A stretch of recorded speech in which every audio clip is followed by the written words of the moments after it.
ابن المغيرة بن بطيفة الجعفي مولاه البخاري رحمه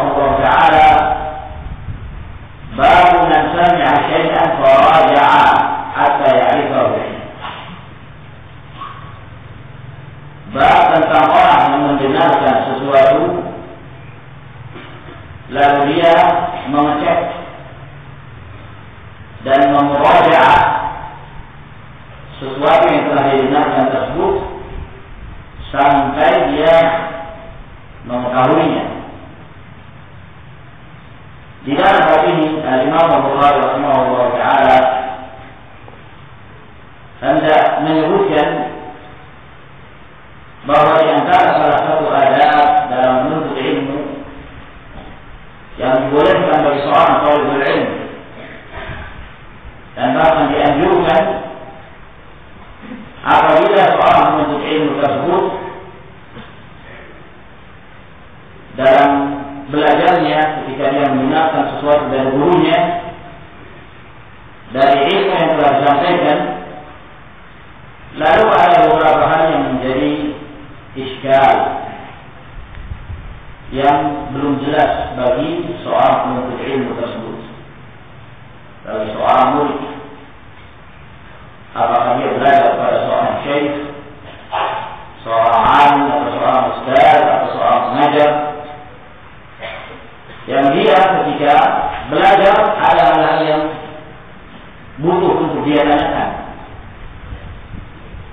Apakah disebabkan karena dia belum memahami dengan baik dari apa yang telah dia dengarkan tersebut, atau ada hal-hal yang perlu dia istisar, diperjelas karena tidak mendapatkan penjelasan dari gurunya. Maka kembali bertanya atau melakukan cross-check kepada guru yang mengajarkan ilmu tersebut kepadanya, maka ini hal yang diperbolehkan dan bukanlah satu hal yang tercela. Bertanya dalam perkara-perkara yang bermanfaat dari apa yang telah dia pelajari, lalu masih ada hal-hal yang tersamarkan dan dia tidak memahami dengan baik, maka boleh bahkan dianjurkan baginya untuk bertanya kepada gurunya. Tidak seperti yang dianggap oleh sebagian mereka bahwa seorang murid ya sudah mendengarkan saja, tidak perlu bertanya. Kalau seorang guru menyampaikan sesuatu dari hukum-hukum di dalam Islam, maka tidak perlu bertanya tentang dalilnya atau yang semisalnya, maka ini tidak benar. Justru seorang ketika dia mempelajari agama Allah Subhanahu wa taala, tujuannya adalah untuk at-tafaqquh fi din, menjadi seorang yang faqih. Dan seorang yang faqih yaitu orang yang memahami apa yang dia dengarkan, apa yang telah dia pelajari. Bahkan itu adalah ilmu yang sebenarnya. Al-ilmu huwa al-fahm. Ilmu itu adalah pemahaman. Bukan ilmu itu hanya sekedar menghafal lalu tidak mengerti apa yang terkandung pada apa yang telah dihafal dari kitab Allah atau dari hadis-hadis Nabi sallallahu alaihi wasallam. Maka ini bukan ilmu yang sebenarnya. Seperti al-himar yahmilu asfara, keledai yang membawa buku-buku di atasnya, dia hanya membawa buku tapi tidak tahu apa isinya. Ini bukan ilmu. Akan tetapi ilmu yang sebenarnya adalah ilmu yang ketika seseorang mempelajarinya dia benar-benar memahami apa yang dia pelajari, memahami apa yang dia dapatkan dari seorang guru.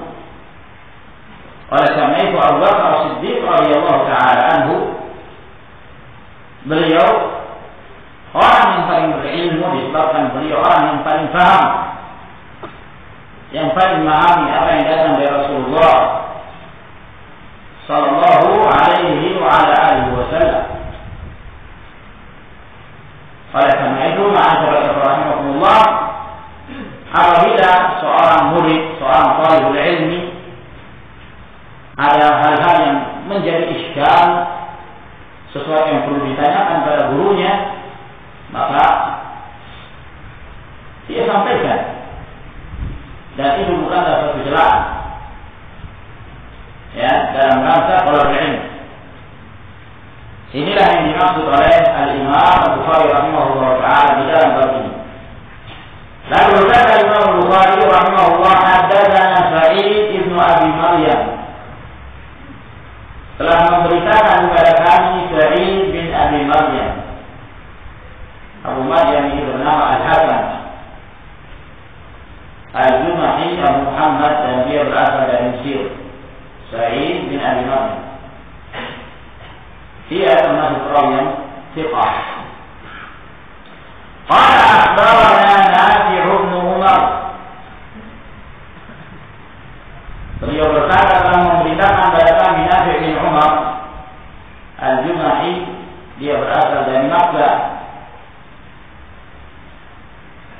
Qala haddatsani Ibnu Abi Mulaika, Ibnu Abi Mulaika, beliau bernama Abdullah bin Ubaidillah bin Abi Mulaika Abu Muhammad, dan Abu Mulaika ini adalah kunyah dari kakeknya. Beliau sendiri bernama Abdullah bin Ubaidillah, dan beliau dari kalangan tabi'in. Salah satu dari ucapan Abdullah bin Abi Mulaika yang masyhur, di mana beliau mengatakan, laqitu malaikatan min ashabi Rasulillah sallallahu alaihi wa alihi wasallam kulluhum yakhsha ala nafsihi nifaqa. Aku telah bertemu dengan 30 sahabat dari sahabat Nabi sallallahu alaihi wasallam, mereka semuanya mengkhawatirkan pada diri mereka sifat kemunafikan. Ini termasuk di antara ucapan yang masyhur yang dikatakan oleh Abdullah ibnu Abi Mulaika rahimahullah ta'ala, menunjukkan bahwa beliau dari kalangan tabi'in kabir, tabi'in yang banyak bertemu dengan para sahabat Nabi ridwanullahi alaihim ajma'in. Anna Aisyah zawj Nabi sallallahu alaihi wa alihi wasallam, bahwasanya Aisyah zawj Nabi sallallahu alaihi wasallam, Aisyah ummul mukminin As-Siddiqah bint Siddiq radhiyallahu anha, istri yang paling dicintai oleh Nabi sallallahu alaihi wa alihi wasallam. Dan disebutkan di sini zaujan Nabi, bukan zaujata. Sebab yang sahih, yang fasih di dalam bahasa Arab, boleh disebutkan kepada seorang istri zaujun tanpa tak. Seorang misalnya mengatakan kepada istrinya zauji, bukan zaujati. Itu kalimat yang fasihah. Sebagaimana seorang istri juga boleh mengatakan kepada suaminya zauji, yang artinya suami saya. Suami bisa mengatakan kepada istri juga zauji. Nah, tanpa tak. Dan ini yang fasih. Hanya saja dalam ilmu warisan biasanya para ulama untuk membedakan antara suami atau istri, maka ditambah pada istri itu tak zaujatun. Nah, ya, adapun di dalam bahasa Arab itu sendiri, az-zauju itu bisa disebut untuk suami juga untuk istri. Makanya disebut di sini anna Aisyah zaujan Nabi sallallahu alaihi wa alihi wasallam, bahwa Aisyah istri Nabi sallallahu alaihi wa alihi wasallam kanat la tasma'u syai'an la ta'rifuhu illa raja'at fihi hatta ta'rifahu. Bahwa Aisyah istri Nabi sallallahu alaihi wasallam, apabila beliau tidaklah beliau mendengarkan sesuatu yang beliau tidak memahaminya, melainkan beliau mengeceknya, bertanya kepada Nabi sallallahu alaihi wasallam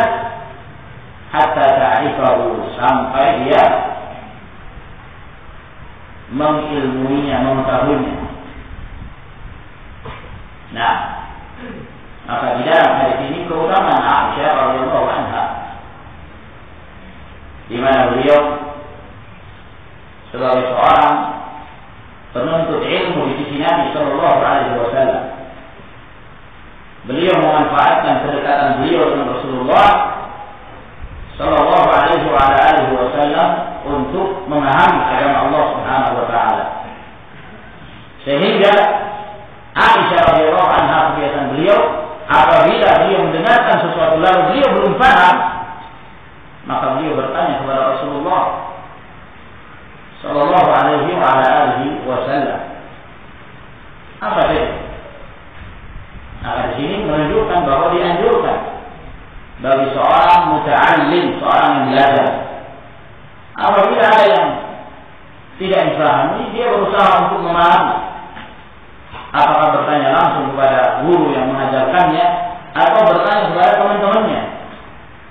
Jangan dia membiarkan dirinya meninggalkan majelis dalam keadaan dia tidak paham dengan alasan yang mungkin nanti paham sendiri. Nah, ini kurang baik bagi seorang talibul ilmu. Dia dulu di majelis ilmu dan dia mendengarkan, dan ada hal-hal yang dia tidak memahami lalu dia biarkan dia dalam kejahilannya. Jangan sampai demikian. Hendaknya seorang ketika dia dulu di majelis ilmu, dia berusaha untuk memahami apa saja yang dia dengarkan. Apabila ada hal-hal yang menjadi problem bagi dia belum paham betul yang dia dengarkan dan yang disampaikan kepadanya, maka dia berusaha untuk mencari tahu. Apakah dia langsung bertanya kepada yang mengajar atau kepada teman-temannya, teman duduknya, atau yang lainnya. Maka ini termasuk adab yang baik bagi seorang talibul ilmu. Bahkan merupakan satu hal yang kurang baik bagi seorang talibul ilmi membiarkan dia dalam keadaan tidak mengerti. Ya, sehingga itu akan menyulitkan bagi dia suatu saat nanti.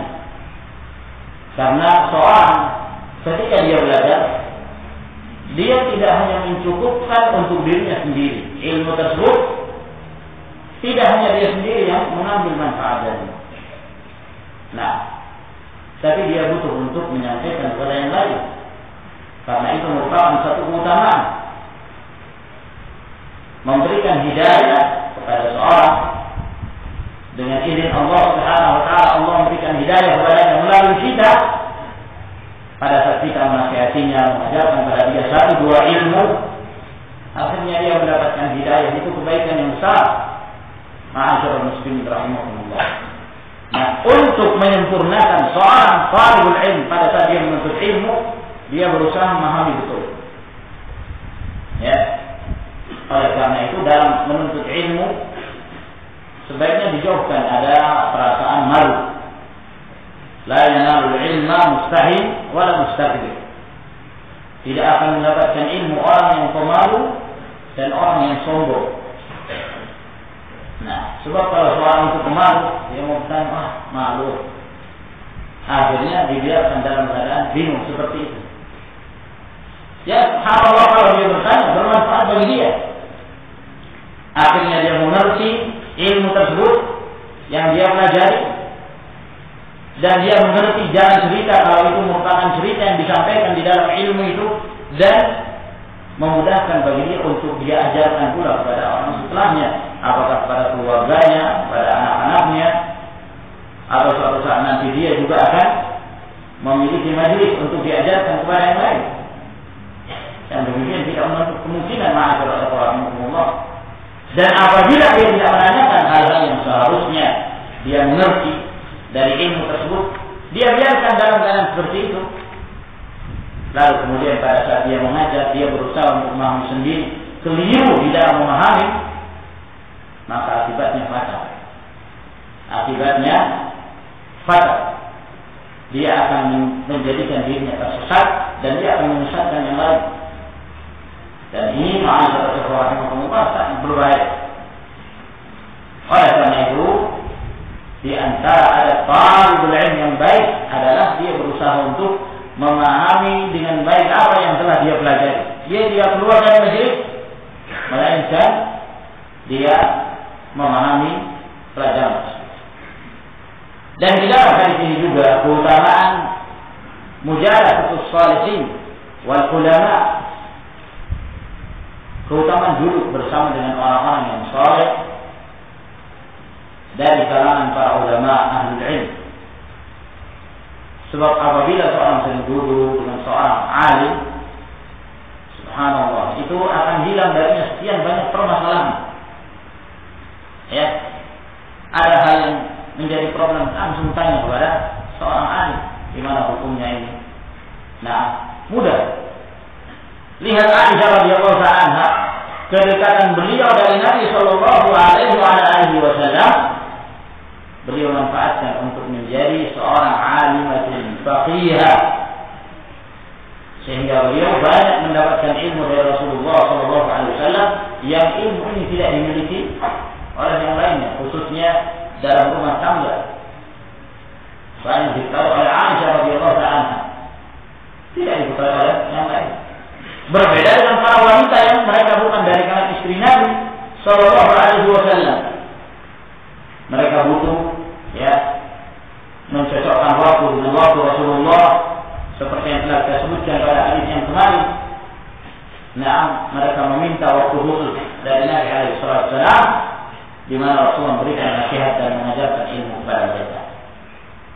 Nah, atau apabila mereka punya problem, mereka tentunya butuh mencocokkan waktu mereka dengan Rasulullah SAW, kapan mereka ada kesempatan datang ke rumah Rasulullah untuk bertanya. Tapi Aisyah radhiyallahu anha, beliau selalu bersama Rasulullah SAW.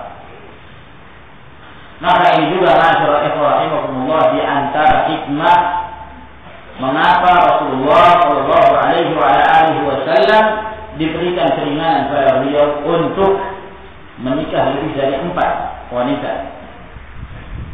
Berpoligami lebih dari 4. Di antara hikmahnya agar kemudian ilmu itu tersampaikan, khususnya ilmu-ilmu tentang apa yang terjadi di seputar rumah tangga Rasulullah sallallahu alaihi wasallam. Aisyah mengajarkan ilmu tersebut, Maimunah bintul Harith dan para sahabiat yang lainnya. Mereka menyampaikan masing-masing dari apa yang mereka ketahui dari akhlak Rasulullah SAW dan apa yang mereka dengarkan langsung dari ilmu Rasulullah Sallallahu Alaihi Wasallam. Ini diantara hikmah berpoligami Nabi Sallallahu Alaihi Wasallam. Maka Aisyah radhiyallahu anha tidak mendengarkan sesuatu melainkan beliau apabila belum beliau paham, maka beliau langsung bertanya kepada Rasulullah alaihi wassalam. Maka di dalam hadis ini juga menjelaskan kepada kita bahwa sebagai seorang pengajar, ketika ada orang yang bertanya kepadanya, kalau dia bisa menjelaskan, maka sebaiknya dia jelaskan, dia pahamkan kepada murid-muridnya, agar kemudian mereka meninggalkan majelis dalam keadaan mereka benar-benar memahami apa yang disampaikan kepada mereka dari ilmu. Lalu setelah itu Aisyah radhiyallahu anha menyebutkan salah satu contoh di mana beliau bertanya langsung kepada Rasulullah sallallahu alaihi wasallam pada saat beliau belum memahami dengan baik apa yang sampai kepada beliau dari ilmu. Wa anna Nabi sallallahu alaihi wasallam qala, dan bahwa Nabi sallallahu alaihi wasallam bersabda, man husiba udziba, barang siapa yang disiksa maka dia pasti disiksa. Barang siapa yang disiksa melalui proses siksa, maka dia pasti disiksa. Maka hadis ini didengarkan oleh Aisyah radhiyallahu anha, sehingga Aisyah radhiyallahu anha merasakan iskal, ada yang problem dari hadis ini. Nah, sehingga dia bertanya kepada Rasulullah. Qalat Aisyah faqultu, maka Aisyah pun berkata, maka aku pun bertanya kepada Rasul sallallahu alaihi wasallam, awalaysa yaqulullah ta'ala, bukankah Allah Subhanahu wa ta'ala berfirman, فسوف يحاسب حسابا يسيرا وأما من أوتي كتابه بيمينه فسوف يحاسب حسابا يسيرا. Orang-orang yang diberikan kitabnya dengan tangan kanannya, maka dia akan dihisab dengan hisab yang ringan. Dengan hisab yang ringan. Wa yanqalibu ila ahlihi masrura, dan dia akan kembali kepada keluarganya dalam keadaan gembira. Menunjukkan bahwa apabila dia diberikan kitab dengan tangan kanannya, kitab amalannya, menunjukkan bahwa dia seorang mukmin yang beramal saleh. Sehingga apabila dia dihisab, maka dia dihisab dengan hisab yang ringan. Dan dia akan kembali kepada keluarganya dalam keadaan bergembira, menunjukkan bahwa dia aman dari siksaan. Kok Rasulullah SAW mengatakan, man husiba udziba. Siapa yang dihisab, dia pasti disiksa. Maka ini menjadi problem. Aisyah radhiyallahu ta'ala butuh untuk menanyakan hal ini karena beliau memandang kelihatannya ada yang bertentangan antara sabda Rasulullah SAW dengan ayat ini. Bukan karena beliau menolak apa yang disampaikan oleh Nabi SAW, sebab secara hakikat tidak akan pernah terjadi pertentangan antara firman Allah Subhanahu wa taala, ayat-ayat Allah, dengan hadis-hadis Nabi sallallahu alaihi wasallam yang sahih. Itu tidak mungkin terjadi pertentangan. Mustahil adanya kontradiksi di antara kedua wahyu tersebut. Kenapa? Sebab seluruhnya datang dari Allah. Ayat-ayat itu datangnya dari Allah Jalla wa Ala. Itu kalam Allah. Sabda-sabda Rasulullah sallallahu alaihi wasallam juga merupakan wahyu yang datang dari Allah. Wa ma yantiqu 'anil hawa in huwa illa wahyun yuha. Berarti sumbernya sama, yaitu Allah. Sedangkan Allah Subhanahu wa taala Maha jujur dengan firman-Nya. Tidak ada kekeliruan sedikit pun terhadap wahyu Allah, terhadap kalam Allah Subhanahu wa taala. Walau kana min 'indi ghairillah lawajadu fi ikhtilafan katsira. Kalau datangnya dari selain Allah, memang betul akan terjadi perselisihan yang banyak. Kalau manusia, mungkin kita mengatakan ucapan Anda kontradiksi dengan ucapan Anda yang lainnya. Karena manusia tidak luput dari kesalahan, manusia tidak luput dari kelupaan, kelalaian. Ya, kadang-kadang dia mengucapkan satu kalimat pada hari ini, besoknya dia mengucapkan kalimat yang berbeda, bertolak belakang dengan apa yang dia ucapkan kemarin. Tapi Allah Subhanahu wa taala, Allah disucikan dari kekeliruan, Allah disucikan dari kelupaan, sehingga tidak ada kontradiksi sama sekali. Lalu apabila kita mendapatkan di dalam sebahagian ayat atau pada sebagian hadis Nabi sallallahu alaihi wasallam kelihatan terjadi pertentangan, maka jangan kita menuduh ayatnya yang keliru atau hadisnya yang salah. Namun hendaklah kita kembalikan kepada akal kita yang rendah dan dangkal. Wa ma'utu minal ilmi illa qalila. Manusia itu tidak diberikan ilmu kecuali sedikit. Maka sedangkan ilmu inilah yang ada pada manusia yang menyebabkan kadang-kadang seseorang menyangka terjadi kontradiksi di antara satu ayat dengan ayat yang lain, satu hadis dengan hadis yang lain. Namun pada hakikatnya tidak terjadi pertentangan. Seperti contoh misal, ada sebagian mereka yang menyangka terjadi kontradiksi antara dua firman Allah Subhanahu wa taala. Di dalam satu ayat Allah Jalla wa Ala menyatakan, innaka la tahdi man ahbabta walakinna Allah yahdi man yasha. Sesungguhnya engkau wahai Rasul Muhammad sallallahu alaihi wasallam, engkau tidak mampu memberikan hidayah kepada orang yang engkau cintai sekalipun. Namun yang memberikan hidayah itu adalah Allah. Ayat ini menjelaskan bahwa Rasul tidak mampu memberikan hidayah, tapi hidayah itu murni dari Allah Jalla wa'ala. Tapi di ayat yang lain Allah Subhanahu wa taala berfirman, "Wa innaka latahdi ila siratal mustaqim." Dan engkau wahai Muhammad sallallahu alaihi wasallam benar-benar memberikan hidayah kepada jalan yang lurus. Memberikan hidayah kepada manusia pada jalan yang lurus. Satu ayat mengatakan engkau tidak bisa memberikan hidayah. Ayat yang lain mengatakan engkau memberikan hidayah. Disangka oleh orang-orang yang memiliki kedangkalan akal tentunya dan kedangkalan ilmu, maka mereka mengatakan, wah, kedua ayat ini kok bertentangan, padahal sama-sama di dalam Al-Quran. Padahal sebenarnya tidak ada yang bertentangan, sebab kata-kata hidayah itu memiliki dua makna dalam dua ayat ini, dua makna yang berbeda. Ada hidayah yang berarti hidayatu at-taufiq was-sadad. Hidayah yang berarti memberikan taufik dan petunjuk kepada seseorang sehingga dia berada di atas jalan yang benar. Ya.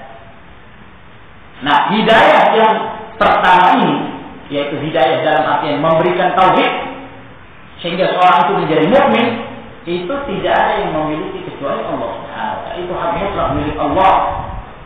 Rasulullah SAW tidak mampu memberikan taufik kepada siapapun, walaupun kepada orang yang dia cintai. Oleh karena itu beliau berdakwah sekian lama.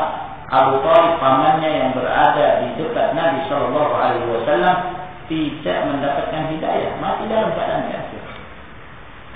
Dalam keadaan Rasulullah SAW telah berusaha untuk membimbing Abu Thalib sampai sebelum matinya dalam keadaan sekarang. Tapi karena hidayah itu bukan milik Rasulullah. Dalam artian pemberian taufik kepada seorang. Dan ini pula lah yang sering kita dengarkan dalam khutbatul hajah, yang sering disebutkan oleh Nabi SAW, man yahdihillahu fala mudilla wa man yudlil fala hadiya. Siapa yang Allah berikan hidayah, taufik, tidak ada satupun yang mampu menyesatkannya. Dan siapa yang Allah sesatkan, tidak satupun yang mampu memberikan petunjuk kepadanya. Ini yang pertama. Adapun hidayah yang dimaksud dalam firman Allah, wa innaka latahdi, sesungguhnya engkau benar-benar memberikan hidayah kepada jalan yang lurus. Yang dimaksud di sini adalah hidayatud dalalah wal irsyad. Hidayah dalam artian memberikan bimbingan, membimbing kepada jalan yang lurus, ya. Memperlihatkan jalannya, menunjukkan jalannya. Ya. Inilah iman, ini amal soleh. Jadi hanya penunjuk jalan saja.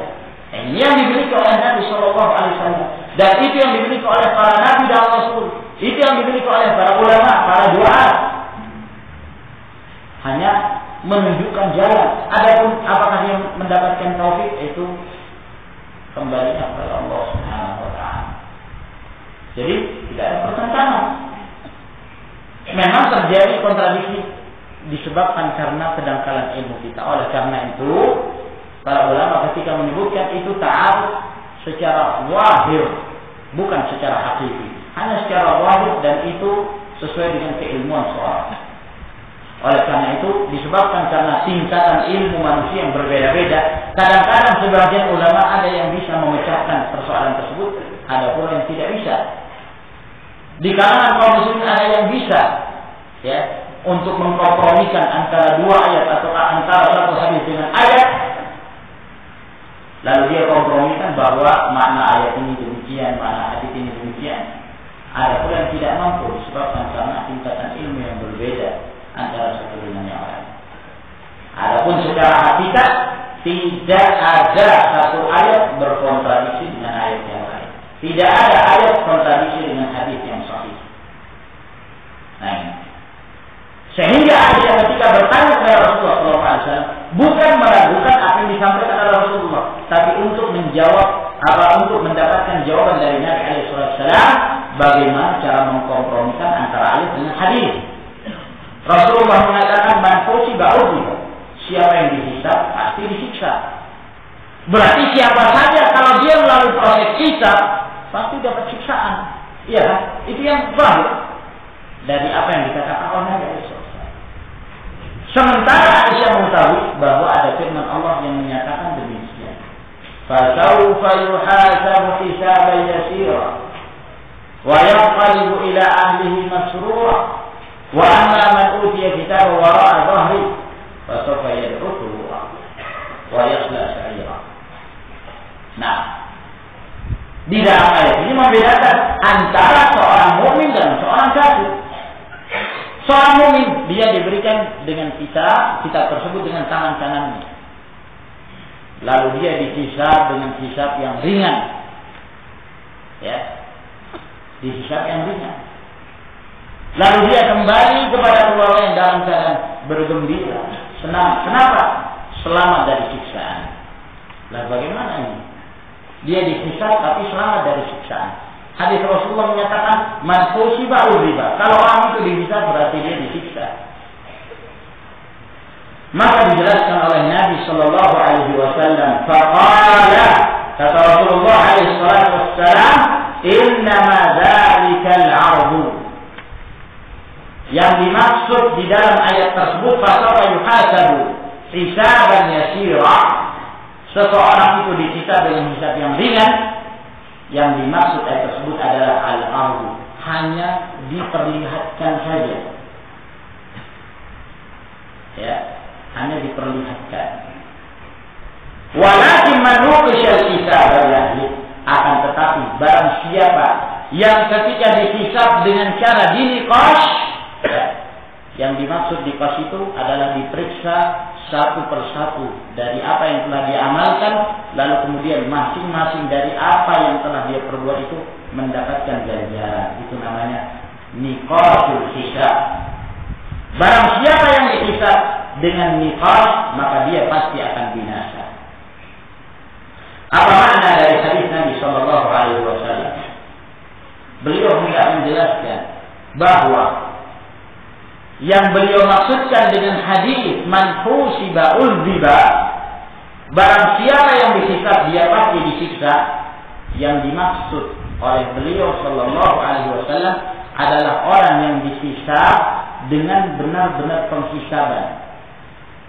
Hisab itu bagaimana? Ya, yang dimaksud hisab itu kan ya perhitungan, dalam artian ya, kalau satu kebaikan maka dibalas dengan satu pahala atau 10 pahala.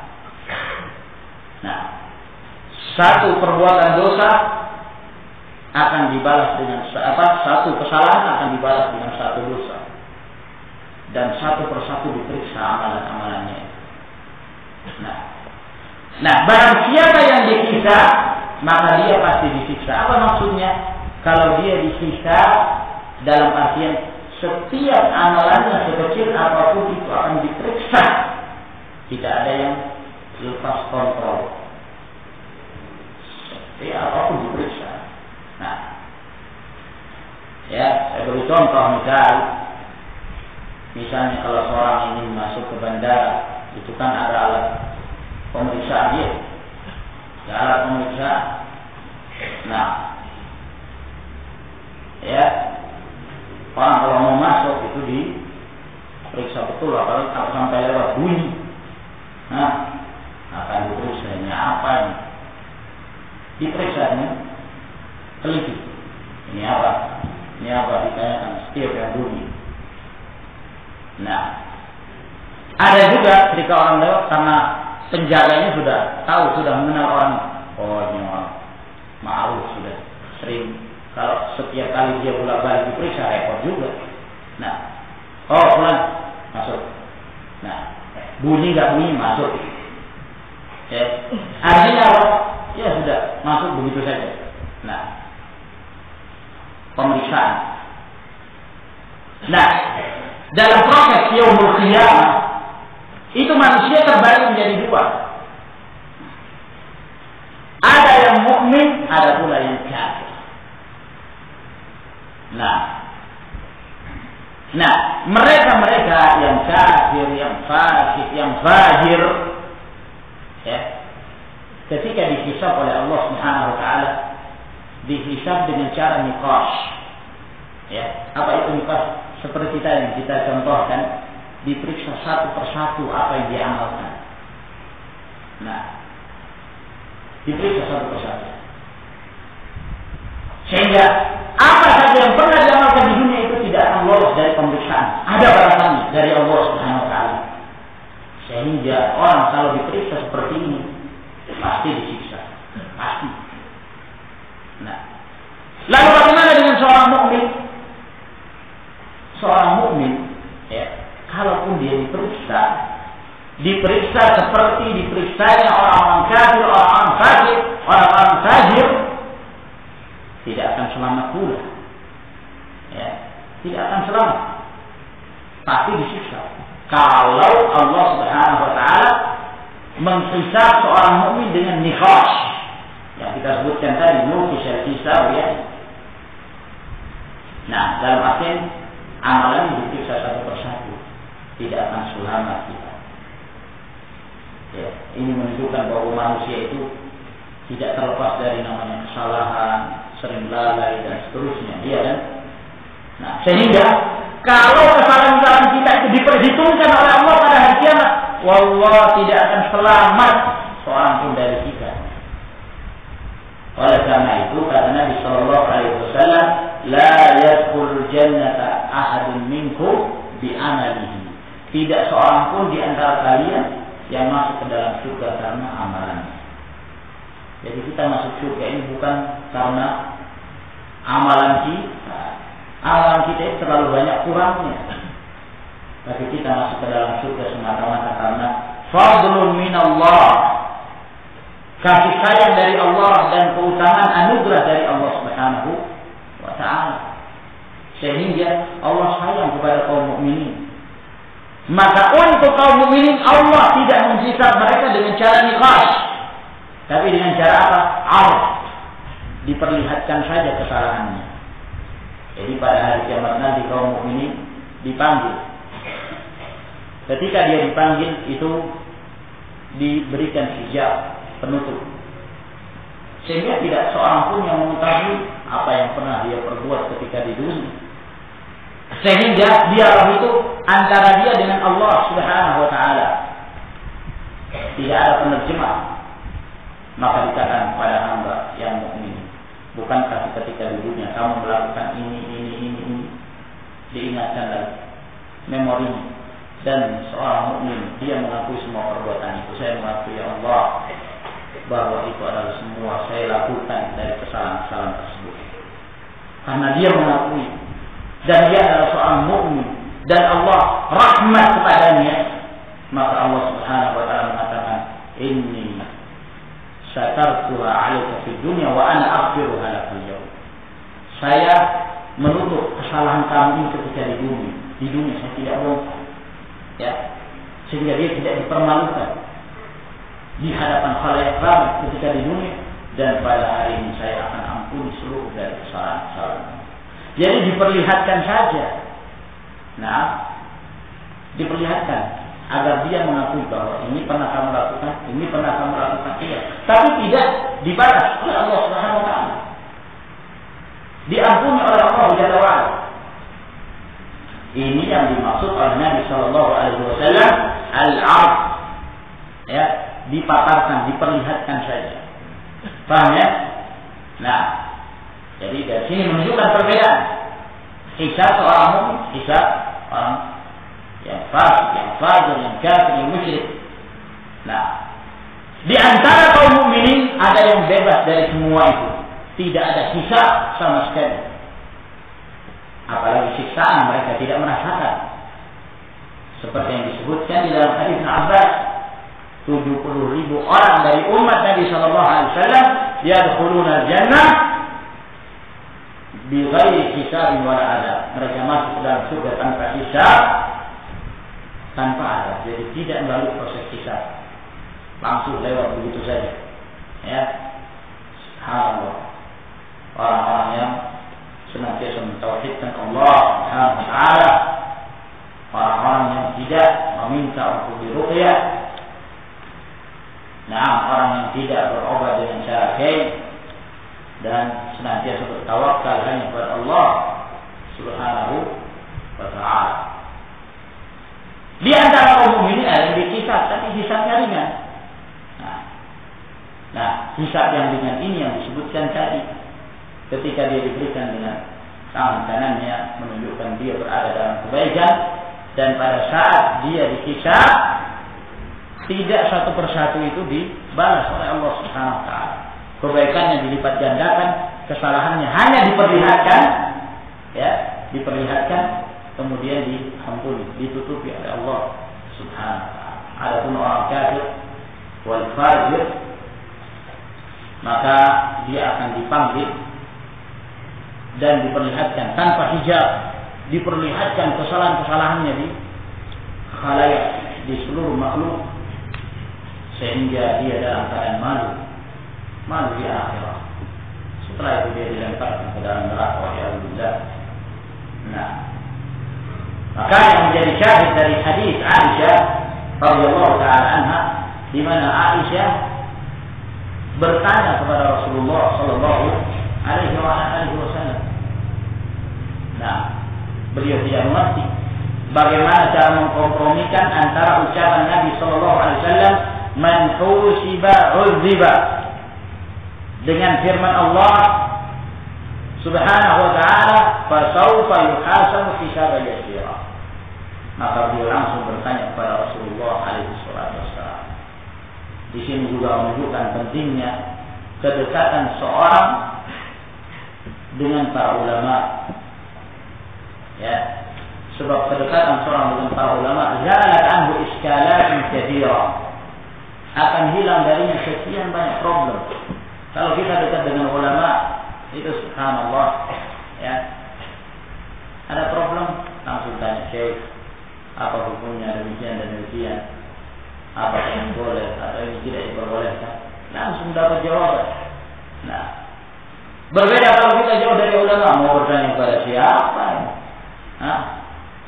Cari orang-orang di sekitar kita, banyak orang pakai sorban, tapi bukan ulama, hanya sorbannya aja yang besar. Nah, tapi bukan dari kalangan ulama. Ya, tapi seorang kalau dekat dengan alim, subhanallah, ya, makanya merupakan suatu kenikmatan pada masa-masa seorang menuntut ilmu dekat dengan seorang alim. Ya, berbeda ketika kita berada di tempat ini sekarang ini dengan ketika dulu berada di markaz Syekh Muqbil rahimahullah ta'ala. Ya, benar-benar kita merasakan. Hanya saja ya sekarang kita baru menyesal. Dulu kenapa ya pertanyaan ini saya tidak tanyakan kepada Syekh?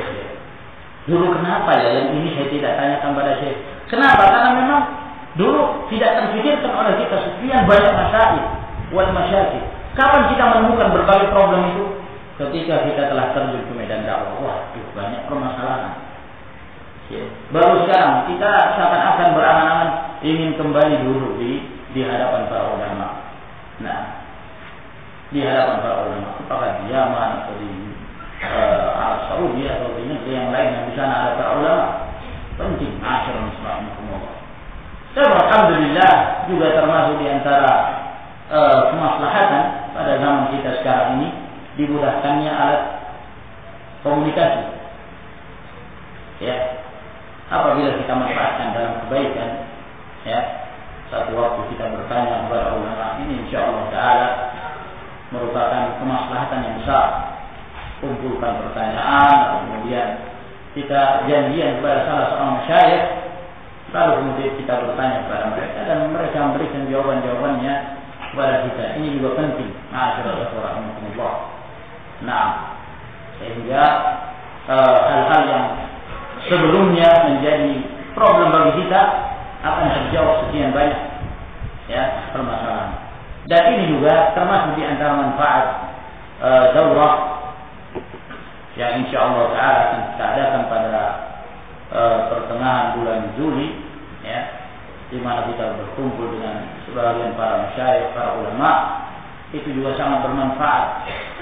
Problem-problem dakwah demikian banyak, butuh untuk ada yang membimbing kita, butuh untuk ada yang memberikan jawaban yang sesuai dengan kitab Allah dan sunnah Rasulnya sallallahu alaihi wasallam, mengamalkan firman Allah Jalla wa Ala, fas'alu ahla dzikri in kuntum la ta'lamun.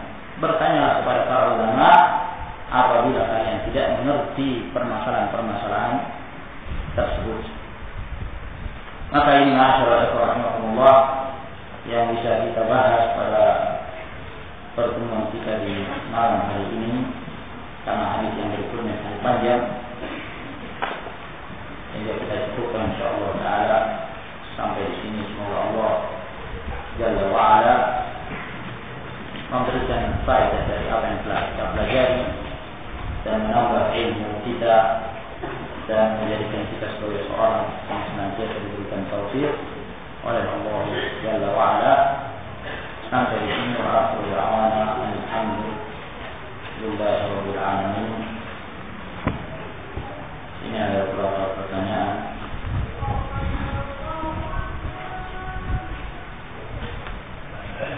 Apa hukumnya onani dalam rangka menghindar dari fitnah wanita atau zina?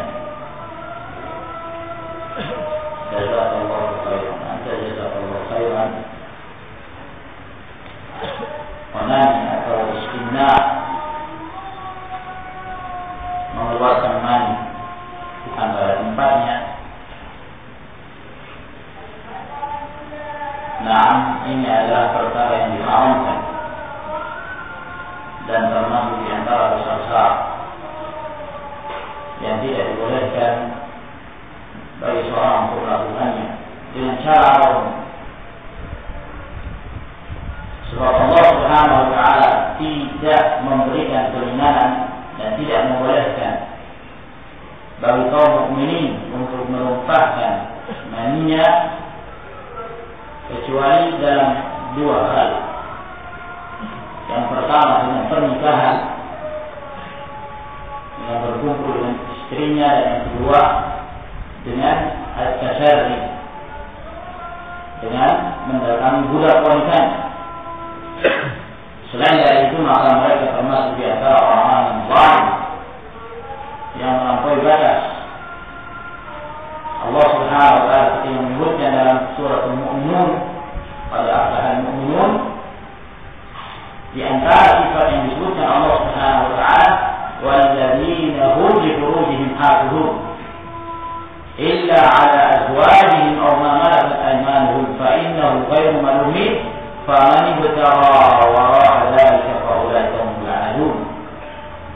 Orang-orang mukmin yang senantiasa memelihara kemaluan kecuali terhadap istri-istri mereka dan kepada budak-budak wanita mereka, maka yang demikian tidak tercela. Allah menyebutkan dua ini saja. Lalu kemudian Allah Subhanahu wa taala mengatakan, barang siapa yang mencari selain dari kedua ini, maka mereka itulah orang-orang yang melampaui batas. Maka orang yang melakukan secara onani di qada syahwat termasuk di antara al-'adun, orang-orang yang melampaui batas, orang-orang yang menzalimi diri mereka sendiri, dan ini perbuatan dosa besar. Ada sebagian yang mengatakan boleh dalam keadaan darurat, ada qaulun batil. Ini adalah pendapat yang batil dan tidak dibangun di atas dalil dari kitab dan sunnah. Lalu apa alternatif? Alternatifnya nikah. Nah, alternatifnya nikah. Apabila telah mampu menistafa'an hukumul ba'd, ya tazawwaj. Lalu kalau tidak mampu menikah, berpuasa. Puasa syabab. Faman lam yastati' fa'alaihi bis-shaum fa innahu lahu wijah. Barang siapa yang tidak mampu, hendaklah dia berpuasa, berbanyak puasa. Karena itu akan menghancurkan syahwatnya, melemahkan syahwatnya. Nah, maka hanya itu alternatif yang disebutkan oleh Rasulullah Sallallahu Alaihi Wasallam, dan tentunya dengan meninggalkan hal-hal yang dapat menjerumuskan seorang dalam kemaksiatan, menjaga pandangan, memelihara pendengaran, tidak melihat hal-hal yang dapat membangkitkan syahwatnya. Nah, dan tidak mendengarkan hal-hal yang dapat membangkitkan syahwat. mendengarkan lagu, mendengarkan suara wanita, merdu, ya, dan yang semisalnya ini ditinggalkan semuanya. Ya. Nah, mungkin ada yang mengatakan, saya sudah berpuasa sampai puasa jauh, tapi masih. Nah, karena mungkin Anda belum meninggalkan sebab-sebab yang mengantarkan kepada hal tersebut. Jaga pandangan, jaga pendengaran. Nah, fokuskan diri ibadah kepada Allah Subhanahu wa taala. Nah, kalau dia punya kesempatan diberikan kemampuan oleh Allah Jalla wa Ala untuk menikah. Ya. Menikah. Bukan yang dimaksud kemampuan di sini bahwa dia harus punya kerja tetap atau semisalnya, tidak. Nah, kemampuan bahwa dia bisa memberikan nafkah kepada keluarganya, ya, walaupun apa adanya. Nah, dan dia mampu menjadi seorang pemimpin dalam rumah tangga, maka hendaklah menggerakkan untuk nikah. Semoga Allah Subhanahu wa taala memberikan kecukupan kepadanya, dan jangan dia membiasakan dirinya melakukan hal-hal yang seperti ini. Nah, apa hukumnya tolak bala dan apakah ada dalilnya? Mohon penjelasannya. Tolak bala maksudnya tolak musibah, ya. Ada bala mau datang ditolak. Apa hukumnya? Ya tergantung. Nah, kalau tolak bala dengan cara-cara yang syar'i, maka diperbolehkan dengan cara yang syar'i. Seperti apa? Berdoa pada Allah Subhanahu wa taala, ya Allah selamatkan kami dari bala ini, ya. Atau dengan zikir-zikir yang datang dari Nabi sallallahu alaihi wasallam, man nazala manzilan faqala a'udzu bikalimatillahi tammati min syarri ma khalaq lam yadurruhu syaitan hatta yahram manzilihi dzalik. Nah, barang siapa yang turun ke sebuah tempat maka dia mengucapkan a'udzu bikalimatillahi tammati min syarri ma khalaq, maka tidak akan dimudaratkan olehnya suatu apapun sampai dia meninggalkan tempat itu. Ini juga tolak bala, tapi dengan dalil yang syar'i. Nah, meminta perlindungan kepada Allah Subhanahu wa taala dalam perjalanan. Nah, maka ini boleh. Ya. Dan terkadang sampai kepada tingkatan syirik yang diharamkan oleh Allah Subhanahu wa taala. Kalau dimaksud dengan tolak bala dalam artian dia mengkhawatirkan akan terjadi suatu bencana, dalam meyakini bahwa bencana itu datangnya dari penguasa kampung tersebut. Nah, lalu gimana? Buat sajian, ya, bikin nasi kuning, bikin nasi tumpeng, bikin macam-macam, sembelih ayam, nah, dan seterusnya. Terus, ya, diperuntukkan kepada penguasa kampung tersebut atau daerah itu. Maka ini syirkun billah azza wa jalla, dan ini tidak diperbolehkan. Nah, Allah taala. Bagaimana ciri-ciri seorang yang baik? Nah, bagaimana ciri-ciri seorang yang baik? Nah, di antaranya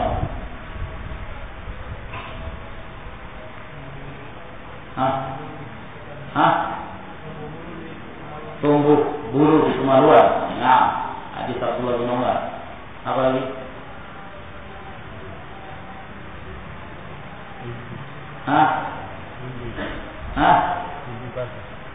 Mimpi basah. Nah, apa lagi?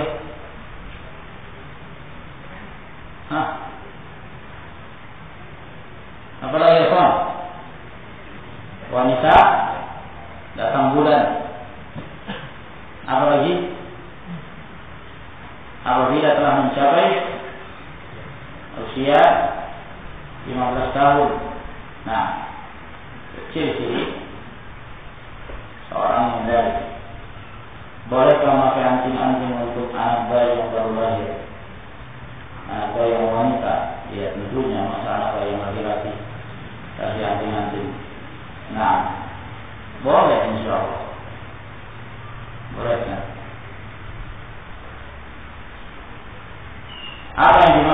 nikah syir'i dalam Islam? Kalau ada, apa hukumnya? Tolong sebutkan dalilnya. Ya, memang saya belum pernah membaca ada bab khusus di dalam kitab nikah, dalam kitab-kitab fikih itu ada bab nikah syir'i. Memang tidak ada. Ada nikah ul'ah, ada nikah syirar, ada. Nah, tapi nikah syir'i ana belum dapatkan dalam kitab-kitab fuqaha. Namun masyhur di tengah-tengah masyarakat kita istilah nikah syir'i. Sehingga barakallahu fikum butuh untuk didefinisikan. Kalau di dalam bahasa Arabnya syir'i itu kan artinya rahasia. Ya, nikah syir'i artinya nikah rahasia. Nikah diam-diam. Nah, ya. Kalau yang dimaksud nikah syir'i artinya diam-diam tanpa wali, maka ini pernikahan yang batil. Ayyuma imra'atin nakahat bighairi idzni waliha fa nikahuha batilun batil. Siapa saja dari wanita yang menikah tanpa seizin dari walinya, maka nikahnya batil. Nah, la nikah illa biwali. Tidak ada pernikahan kecuali harus dengan wali. Apabila terjadi pertentangan di antara para wali wanita, barulah kemudian diserahkan kepada hukuman para penguasa. Apabila sudah tidak ada wali ataukah terjadi tasyajur, fa idza istajaru fa sultan wali man la waliya. Apabila terjadi pertengkaran antara aulia wali-wali tersebut, maka sultan penguasa yang menjadi wali bagi orang yang tidak punya wali. Nah, maka ini menunjukkan persyaratan tidak sah pernikahan seorang wanita apabila dia menikah tanpa wali padahal walinya ada. Tidak sah. Ini menurut pendapat yang sahih dari pendapat para ulama. Nah, ya, dia berangkat kuliah di sebuah tempat di daerah. Nah, yang awalnya dia tidak mengerti agama, bahkan tidak berjilbab. Akhirnya kuliah di Jawa. Nah, sampai di Jawa mengenal aktivis-aktivis. Ya, jadi ada kajian-kajian Islam di kampus-kampus itu merebak. Akhirnya dia pun ikut. Maka yang sebelumnya dia tidak mengetahui hukum hijab, akhirnya mengerti, tiba-tiba pakai hijab. Nah, pulang ke rumahnya, ya kan, ya tentunya pemandangan yang berbeda. Yang sebelumnya dia sedang luka-lukaan, tahun berikutnya pulang dalam keadaan berjilbab, bahkan mungkin dia telah berhijab hingga menutup wajahnya. Nah, kalau dia melanjutkan kuliah, ya, tahun yang berikutnya datang dengan seorang laki-laki. Nah, ibunya kaget loh. Wanita berhijab kok membawa laki-laki. Siapa laki-laki ini? Kata wanita ini suami saya. Luar biasa. Ternyata ustaznya memfatwakan bahwa boleh menikah tanpa izin dari wali. Jadi nikahnya di tempat kuliah sana. La haula wala quwwata illa billah. Laki-lakinya berjenggot, ya, celananya diangkat dan tidak menutup mata kaki, dan bahkan berjubah pakai gamis. Fitnah, akhirnya fitnah terhadap kaum muslimin. Nah, wanita yang berhijab lagi-lagi fitnah. Nah, nikah syir'i katanya. Ya, kenapa? Karena fatwa ustadznya boleh.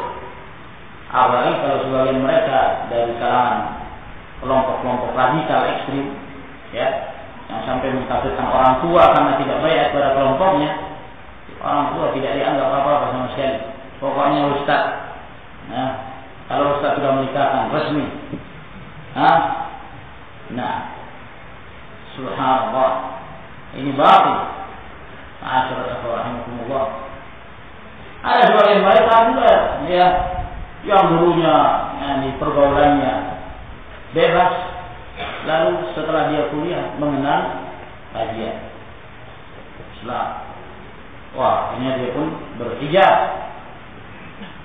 Nah, dia dapat pertentangan dari orang tua tentunya. Akhirnya dijanjikan oleh ustaznya, kamu tidak usah khawatir, nanti gampang dinikahkan dengan ikhwan.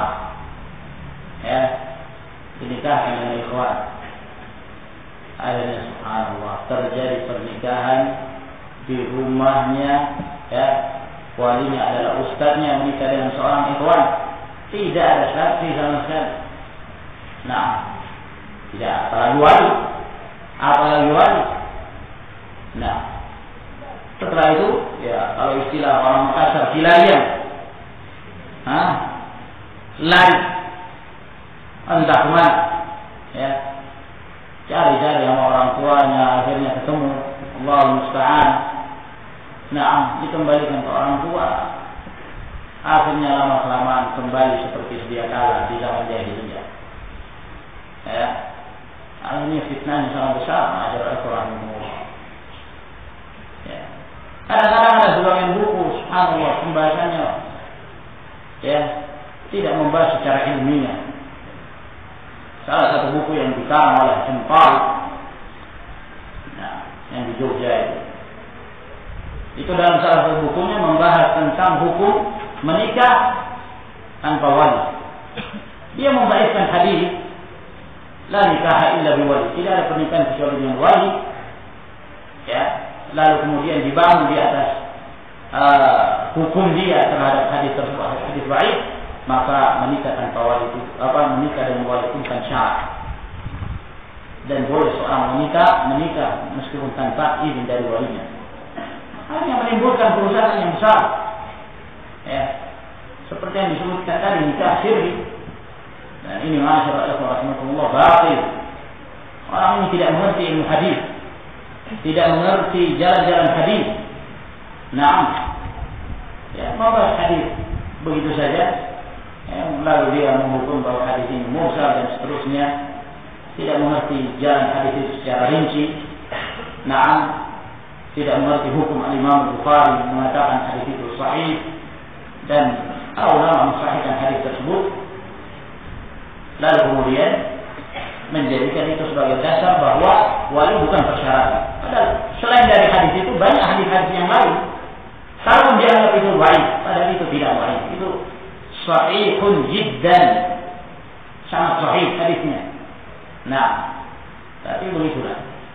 Ya, kadang-kadang kalau hawa nafsu sudah bermain, maka yang halal, yang haram bisa menjadi halal. Nah, ma'asyiral rahimakumullah, ini batil pernikahan syirki yang seperti ini. Atau menikah lalu kemudian tanpa walimah.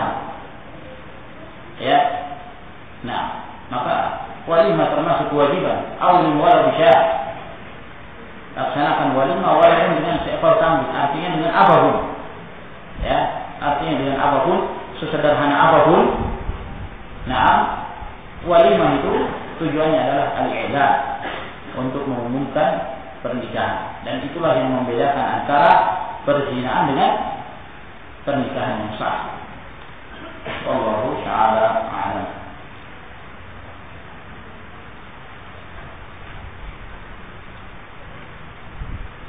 Kalau diterima taubat seorang yang dia mengambil milik orang lain kemudian bertaubat, apakah taubatnya diterima? Nah, taubatnya diterima, dan di antara salah satu syarat taubat apabila dia mengambil barang milik orang lain, dia kembalikan barang tersebut. Nah, apakah itu berbentuk uang, dia kembalikan uangnya, atau berbentuk barang, dia kembalikan barangnya. Apabila barang sudah tidak ada, maka dia kembalikan yang senilai dengan itu, yang senilai. Kecuali apabila orang tersebut menghalalkan, sudah tidak perlu kamu kembalikan, selesai masalah, selesai permasalahan. Tapi kalau dia tidak memaafkan, maka wajib bagi dia untuk mengembalikan. Sampai di sini insyaallah. Wa akhiru da'wana alhamdulillahi rabbil alamin. Wassalamualaikum warahmatullahi wabarakatuh.